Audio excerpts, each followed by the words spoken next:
You are listening to the Lawyer Stories podcast with host Benny Gold.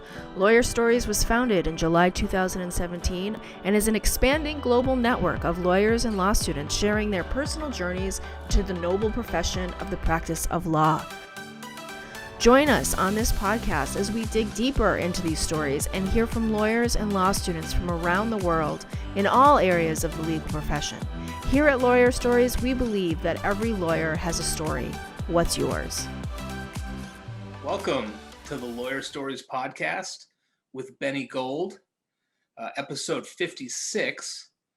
Today we have the honor of welcoming in Dave Christensen, founder and trial attorney at Christensen Law in Michigan. How are you, sir? Great, Benny. Thank you for having me.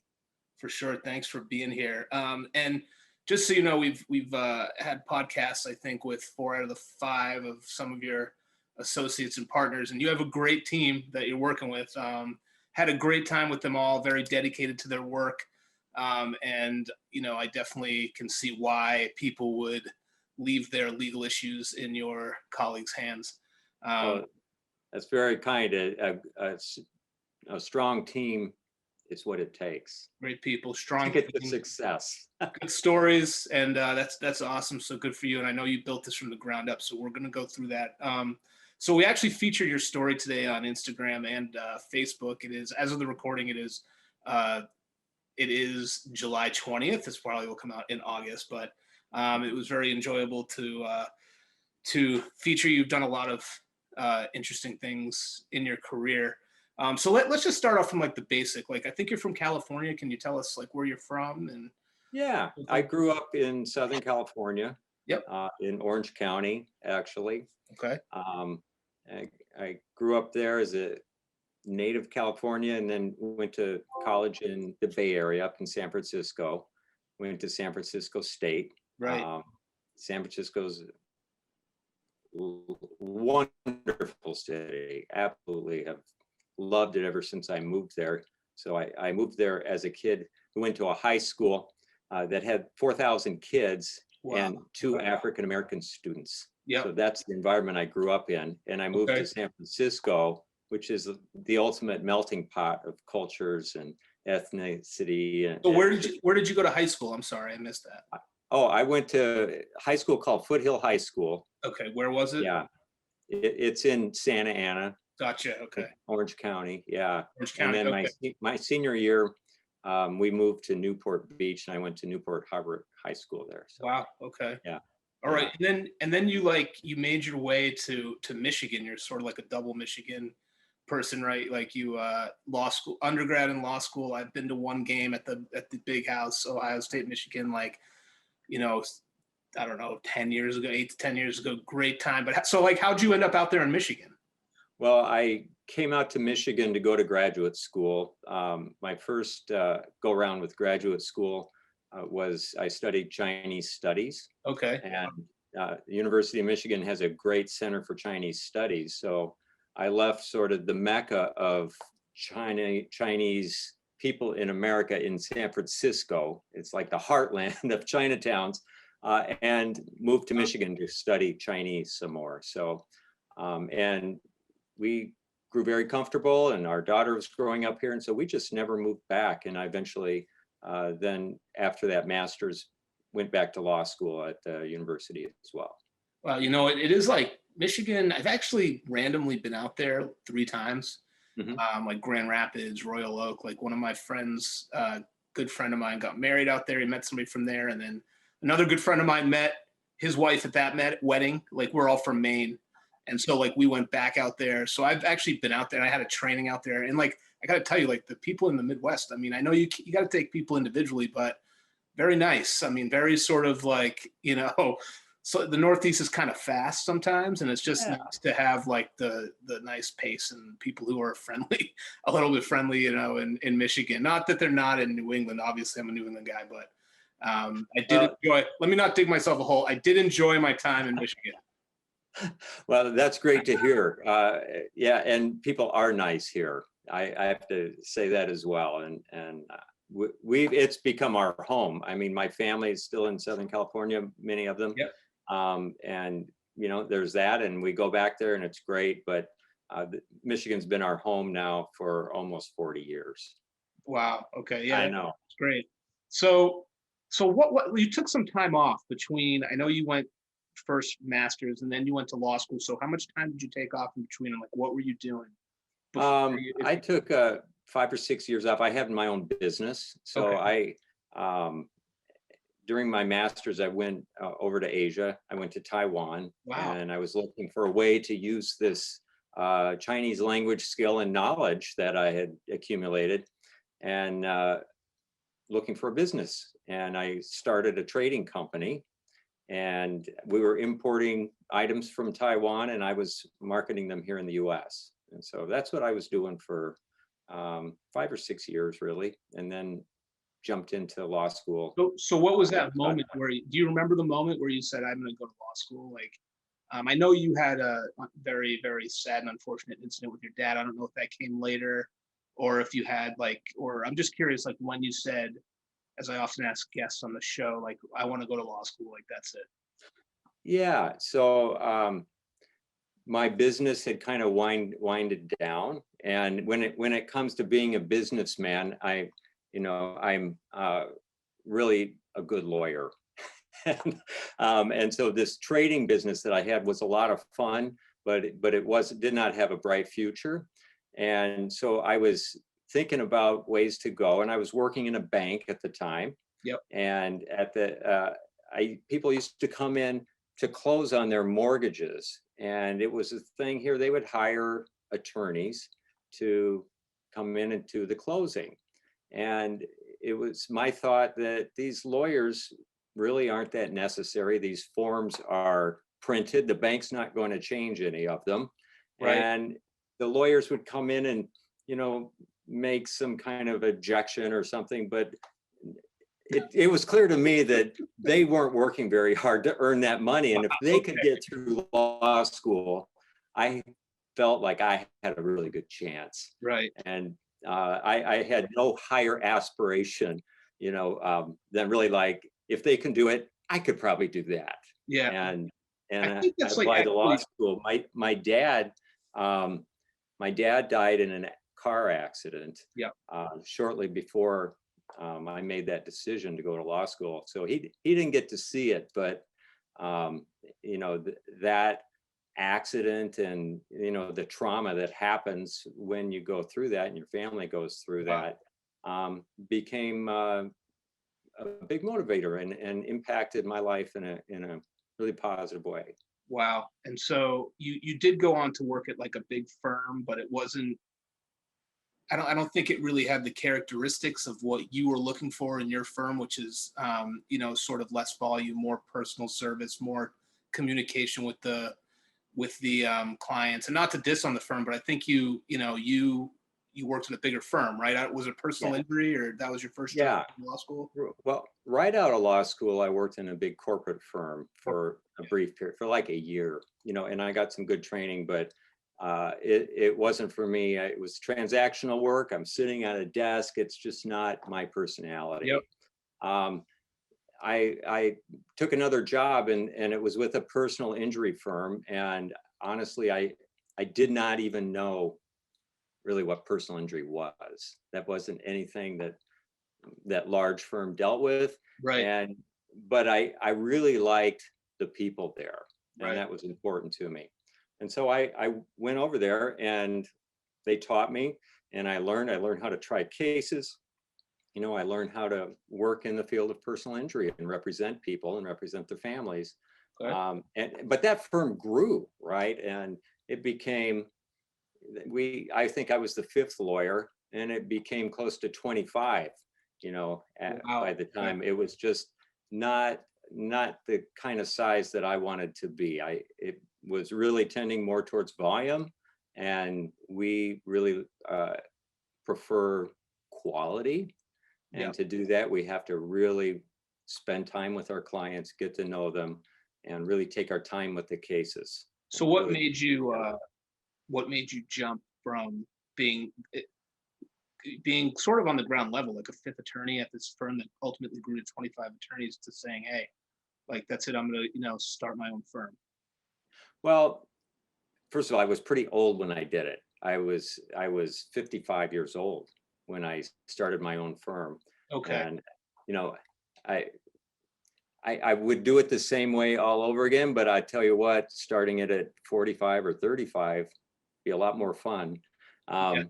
But I certainly, I had the practice built up, and I knew what it taken. I was self-sustaining in terms of bringing in cases and handling them. And so our team, which was Sarah, who I know that you've Yep. spoken with, and our paralegal and our admin assistant, our unit just left there and opened up an office. And we were able, under my contract, we're able to take our cases with us. Wow. And so that's what we did. And we haven't looked back. It's been 7 years, 7.5. And, it's been a great ride. Right. Yeah, no, that's awesome. So like what, and I want to go back to like something you said too earlier about the banking attorneys that you used to say, and maybe you used this when you decided to go start your own firm, but like, if they could do it, like I could do it. Right. I mean, I think that's actually really good advice for like a lot of people in a lot of different situations. Like if somebody else could do something, like why not you, right? I mean, Exactly. so I think that's actually good advice, and sort of maybe a little bit thematic, like through a couple of these things. But another thing that I find interesting is like, you had that really unfortunate incident, obviously, with your dad, and now you have true empathy, just like talking with Sarah about her empathy for her, her sort of niche Yeah. with her clients. So I think a lot of, that's important for a lot of clients to know, that that you went through something that that's obviously traumatic, and so you're empathetic towards your clients, right? Yeah, it is really, I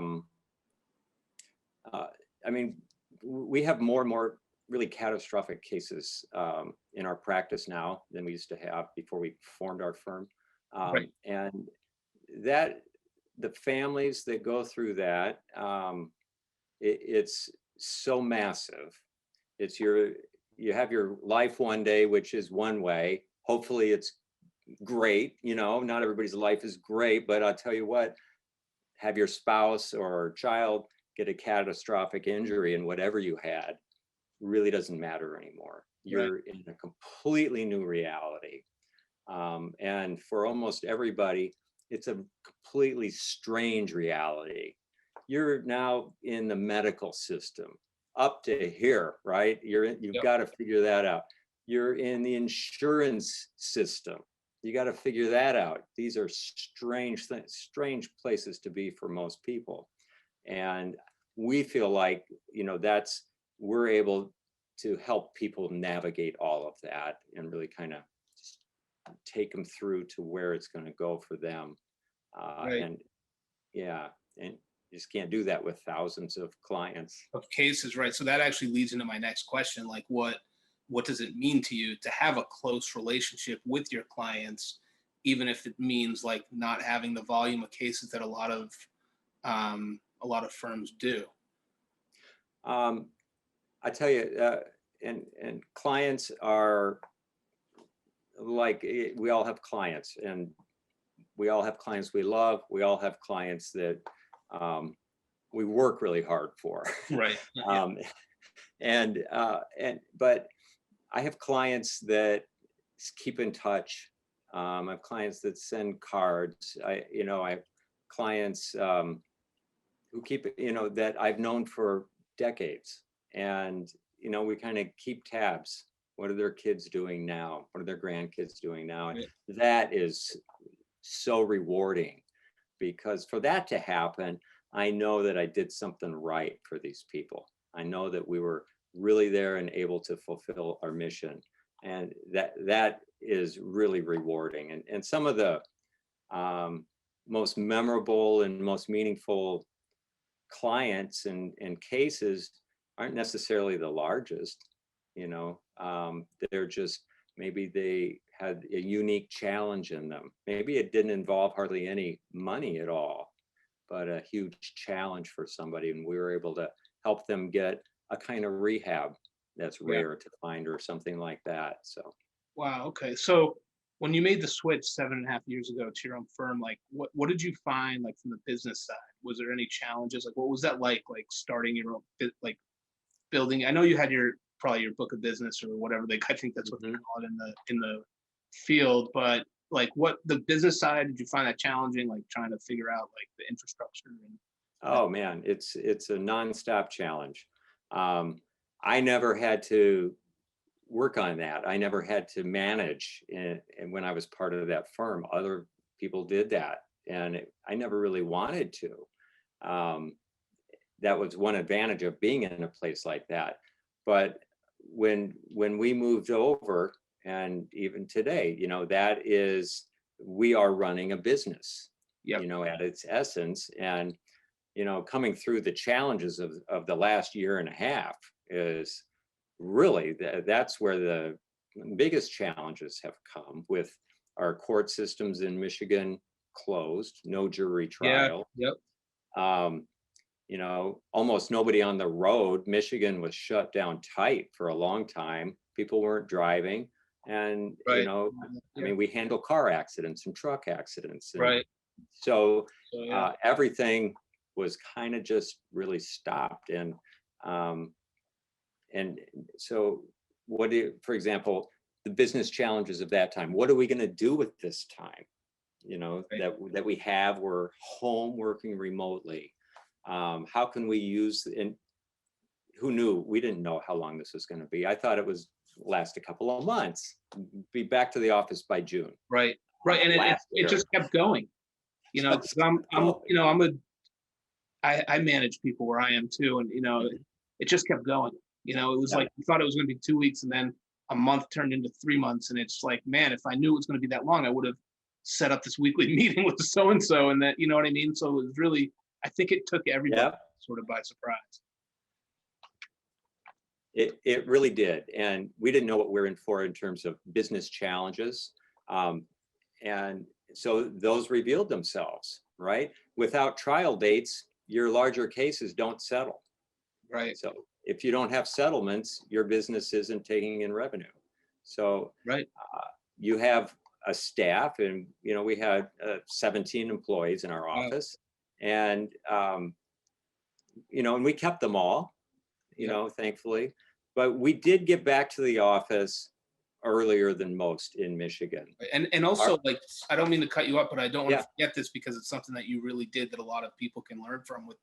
You had a school there, right? You had kids coming in for your employees, and I just thought that was amazing, and everybody should know about that, and you should really get high praise for that. So Oh, that's thank you. really cool. Yeah. That was my wife's idea. All the good ideas are hers. Excellent. Yep. All the bad ideas are usually mine. But there was a large office space across the hall from our office. It was a tech company. It was Okay. beautiful, wide open, 5,000 square feet, just a Oh, sea of nice. desks, right? And they just worked at computers, and they all went home, Yep. and they've never come back.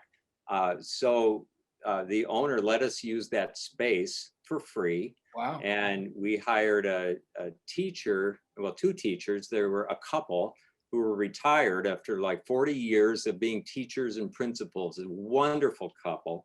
And because of the stress of being we have a lot of single moms Yep. working in the office, and married moms, but being a mom with a school age kid, trying to work at home with your kid on online schooling. Yep.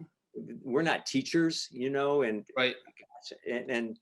and so Leslie had that idea, let's hire these teachers and let's bring them in. And the teachers created a school room out of that space. And and it was safe. We had masks and screens up and, around the desks and everything. And, Yep. none of the kids got sick. And they had school the whole year. Awesome. Yeah. Because our school districts didn't go back to school till the last like 3 weeks of school this year. So that was wonderful. And these kids, then they're done with school at 3 or so, and they would come across the hall and hang out in the office, and which was a lot of fun too. So yeah, that was a really fun thing to do, and I think that it helped out the staff Totally. quite a Yeah, I mean, that was definitely a big issue, like how to watch your kids while you're working. And I think you even had a graduation too, which We was had a oh graduation, yeah, that's right. that's awesome. So congrats to you guys. That was a really cool, meaningful thing that you did. Yeah. So let's get into a little bit about like your practice. So like you're really a widely recognized expert trial attorney in traumatic brain injury. You've tried a lot of cases. I've read about not the actual cases, but I've read that you've tried a lot of cases. So so like tell us like what it's like to develop that experience, like to that litigation experience to try those cases in this field. Yeah, so the field itself, I'm not sure exactly how I got into it, but I think in that office that I told you that I went to, fleeing the corporate firm, um, uh, there was a brain injury clinic in that office building. That my boss was friends with those people, and so they knew a lot about it because a lot of brain injuries happen in car accidents, right? Right. So Sure. um, that's where most of them happen. Anyway, those cases started coming to me because I was somehow getting into court, into trial more often. So I had more opportunity than some of the other lawyers. But that opportunity starts off really painful for a lot of us. I was not a lawyer that walked into court and just started winning cases, right? I Right. lost the first 6 trials, 0, got nothing in the first 6 trials. And I'm scratching my head, like, am I really in the right profession? Yeah. And, because, hey, we are competitive. What does your boss do like when you come back and like you're not successful with a case, like a trial? Most wonderful man ever. He's completely supportive. And he says, hey, it's my pleasure, and of course he's losing the costs that he have into these cases, but that's the cost of training new lawyers. Yeah. And that was, so I made it expensive for him, but I hope it was worth it in the end. Yeah. But it's devastating Yeah. when you're young, and Yeah. I was in my 30s when I became a lawyer, and we're competitive, like I said, and nobody wants to lose. And then you see your clients don't understand what just happened, when the jury comes out and rejects them. And so that was really painful. And then little by little, it started turning around for me because I was learning every Yeah. time. Right. And I always say, because it's true, that I learn much more from a loss than I Yeah. do from another victory. And so you just sort of put the layers of knowledge on. You see what works and what doesn't work, and like any craft, You move forward. you move forward. But it's a Yeah. challenging profession. I think all lawyers, it's there's a certain glamour associated when you have starry eyes and you're coming out of law school, Yep. and then when the rubber meets the road, it's something entirely different. And many lawyers that I know are the hardest working people that I know, and they grind it out. Wow. Yeah. Really have a lot of respect for my colleagues in the profession. Well, that actually brings me to another question that I'm curious about, and I do know through our podcasts, some of your colleagues, like, what do you look for in somebody who is coming on board, like Dave Christensen Law? Um, I'm really looking for genuine people. Yeah. Somebody who's comfortable with themselves and just being who they are. Yep. Um, uh, Certainly, I want people that are accomplished and have earned respect. Mhm. And if it doesn't necessarily have to be in the legal profession, because they could be young, right, in the legal profession. But what they've done, before coming to law school sometimes can say tons about them. You know, maybe they're athletes, right? I think being a high level athlete says so much about somebody's character, Right. most of the time, as does somebody who always got straight A's, right, in school or in college. And you know, there's a lot to be said of, would you take the athlete over the straight A student? And different people have different opinions about that, but I think character is the number one attribute that really is necessary. I like that. So back to your firm. You guys you're big on storytelling, right? So like, how do you use technology to convey your client's story? So that's and that's something that I think we are just on the verge of making new jumps in that area. Yeah.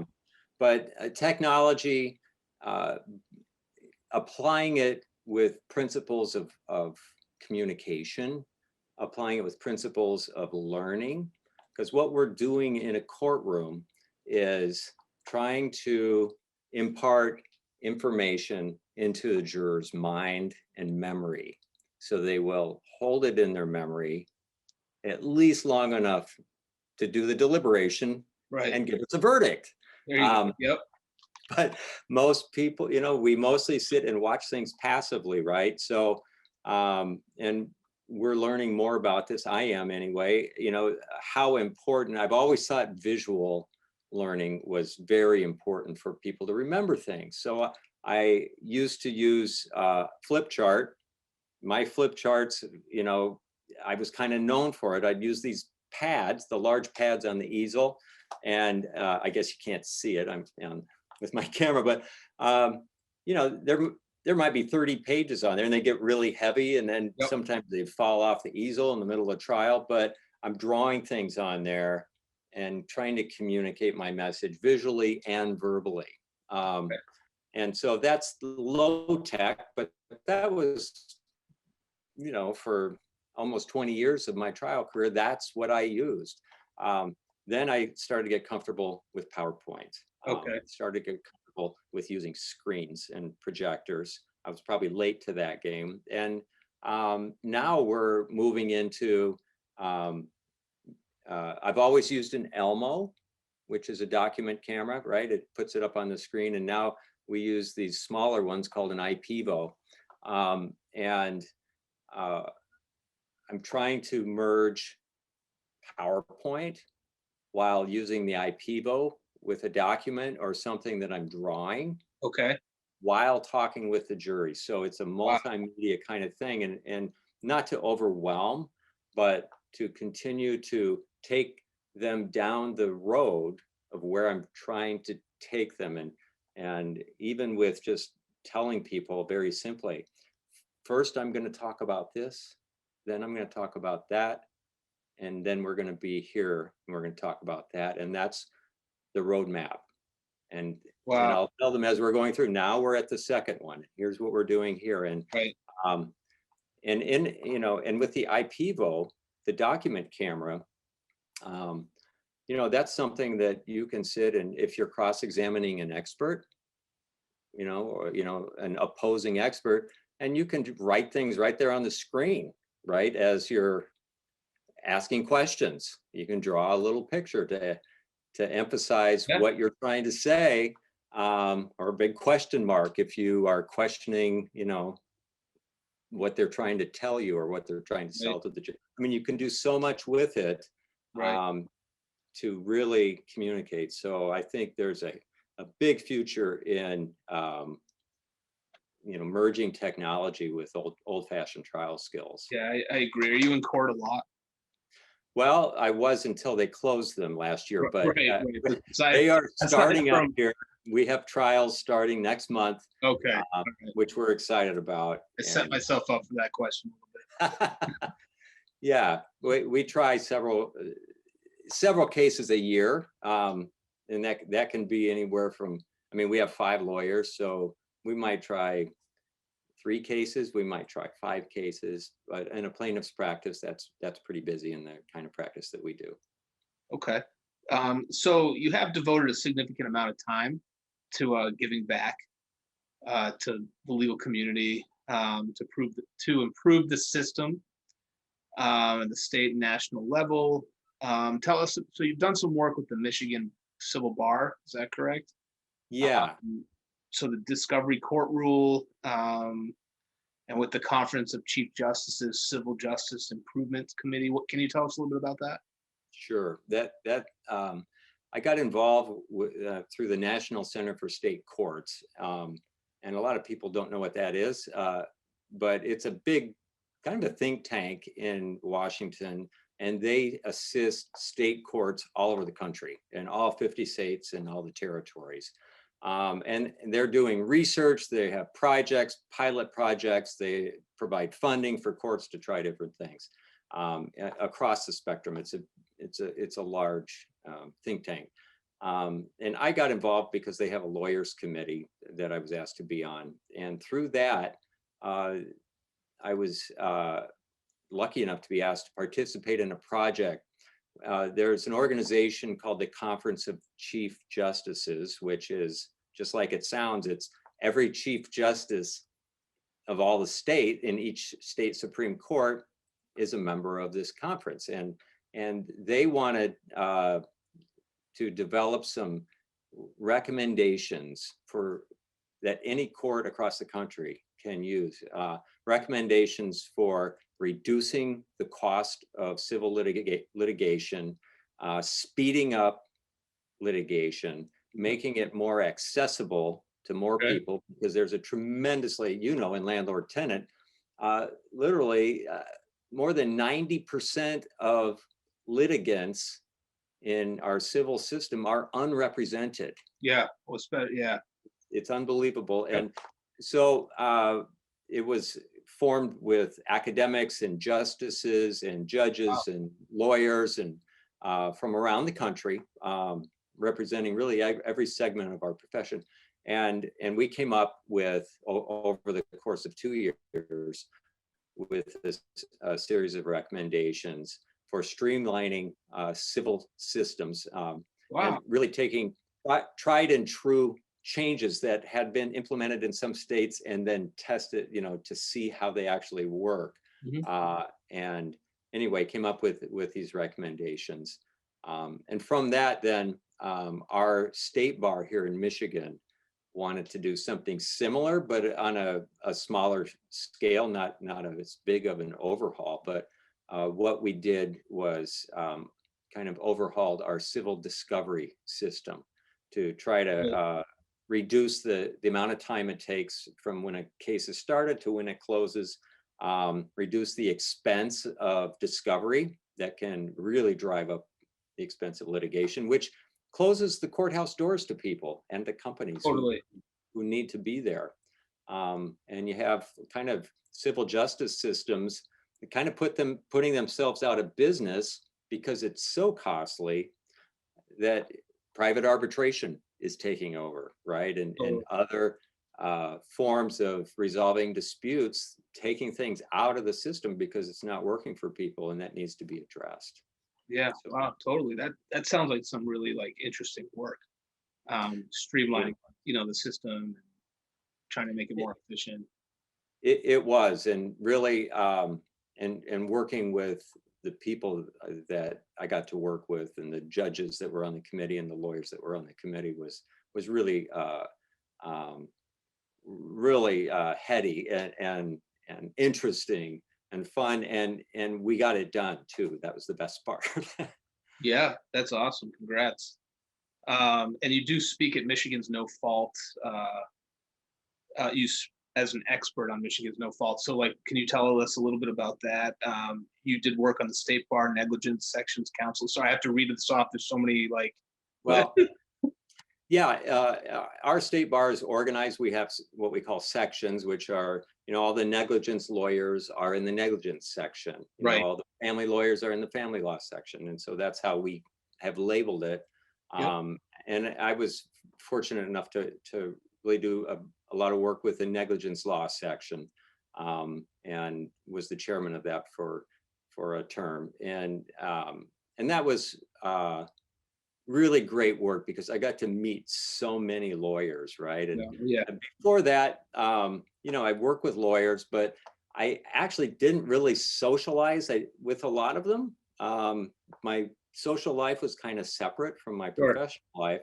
And I got to know so many really wonderful people that I didn't know about. And Right.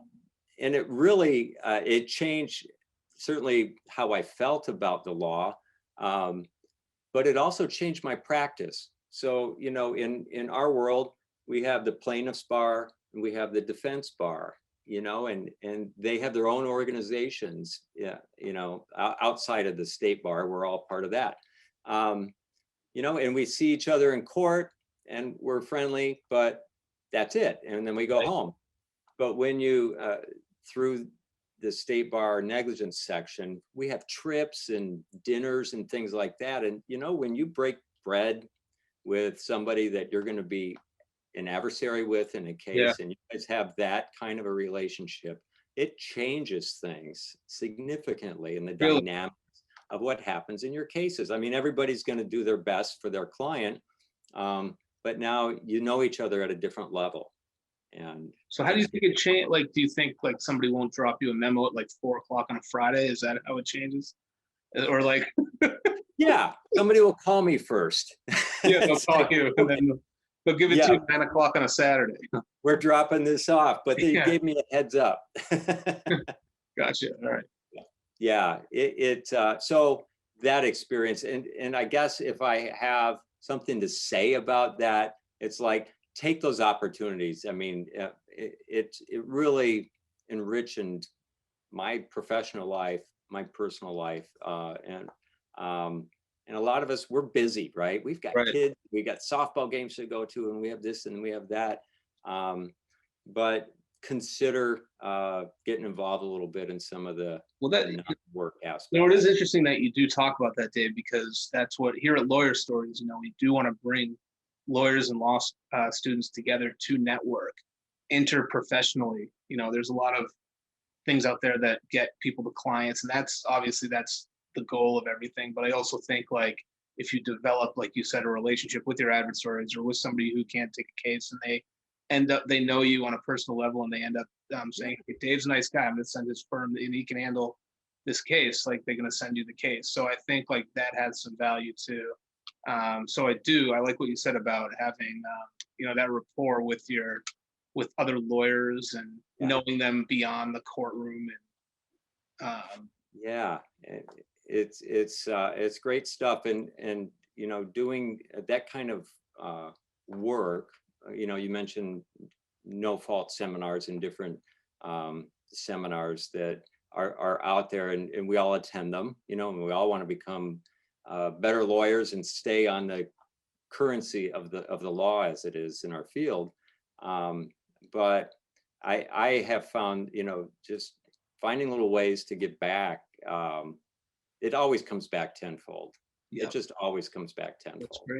That's great. So what would your advice be for young lawyers? Well, since they've already made the decision to be a lawyer, is there different advice before? So my daughter's a lawyer. Oh, okay. And she's married to a lawyer. Okay.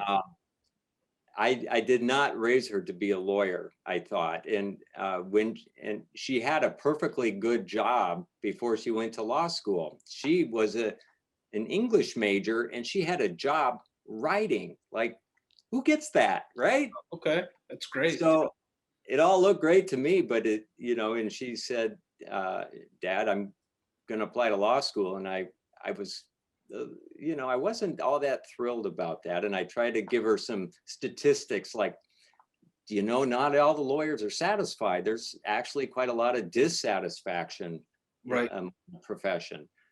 Did you know that? And she, well, of course, then she was more determined to do it. And she went to law school. She became a lawyer, and it's perfect for her. That's great. It's just perfect. And she loves it. And so thank goodness, right? But really follow your heart. when I left that corporate job, the first one out of Michigan Law School, I went to the biggest corporate firm that paid the most. Yeah. And I went there and I was the most miserable. Yeah. But I didn't know that when I went there, that was going to happen. When I took that second job, because I really liked them, I took a 50% pay cut. Wow. To do that. And I didn't hesitate because it just felt right. And so for me, that's worked out the right way because it just lined up with who I am and what I want to do with my time and my life. Okay. Wow. That's great. So by the way, have we featured your daughter yet here on Lawyer Stories? I'm going to put her in touch with you. All right, cool. And her husband, why not? So they actually are medical malpractice attorneys. They're okay. plaintiff attorneys, and it wasn't last year because the courts were closed, but in 2019 they got the largest verdict in the state, which was $17 million plus against a hospital in that case. And interesting enough, that was also the size of the verdict that we got after we opened up our office. 2014, right? You got like 2014. Yeah, it was also a 17. 4 or 6. Yeah, I read that. Yeah, and so I mean, how does that happen? But that's amazing. Yeah, that's really.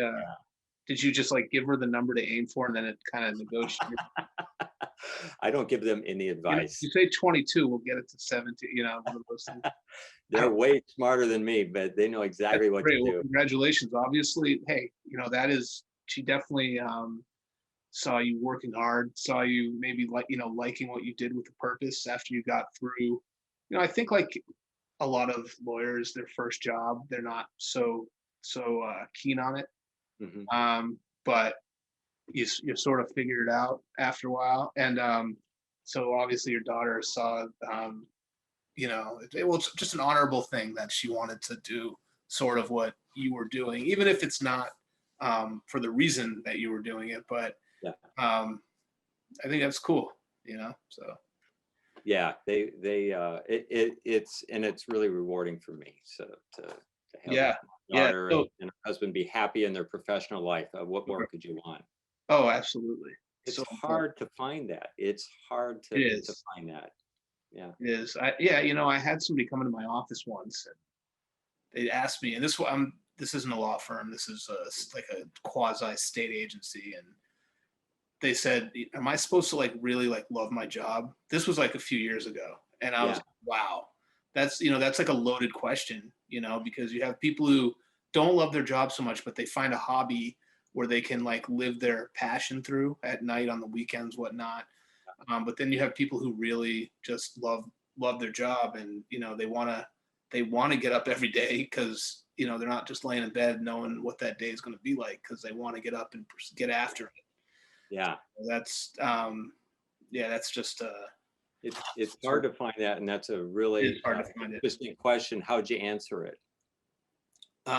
So I think I was in the meeting. I don't think it was directed at me. So I didn't really have to answer it. In the position I'm in now, I would have to answer it, but I wasn't in the position to answer it at the time. So I don't think I did, but I thought about it a lot because I've had I've been in similar situations where you just don't know really. So yeah, it's tough. It's really tough for us as humans to like really figure it out. And I think especially with like law school, I really wish that they did something similar to medical school, like their third year, and just find a firm, find something to do practical things, to have somebody show you, a mentor show you, because if you're not doing trial advocacy or like those externships and internships, you're really not gonna, it's just gonna be all theory when you get out. It is, and you're not prepared. And this idea of engagement in the workplace, and that's something that we've been working on, like in our firm. The more engaged your workforce is, the better off your company's going to run. And so that's just a new area that we've been exploring, in our practice. And and especially coming off a year of working remote and in the pandemic, Yeah. it was more important than ever. But I agree. There is a law school in Michigan, Cooley Law Yep. School, Yep. which does that, right? You have to go and clerk somewhere, and Oh, really? I've had them come in my office and work in there, Mhm. and it's tremendous experience. They should Yeah. all do it. I no, 100% agree. Yeah. So just to throw this out there, so Michigan Lawyer Weekly named you. You got named a top 25 leader in the law. That's awesome. Congrats. That's been for like 15 years and running, right? Yeah. Maybe Yeah. like 7. I don't know, 7 years. Yeah. We already talked about you securing one of the state's largest awards, jury trial awards, Mhm. and then a Hall of Fame. You're in like the Hall of Fame. So I didn't want to forget to congratulate you on being an honoree at the from Michigan Lawyers Weekly.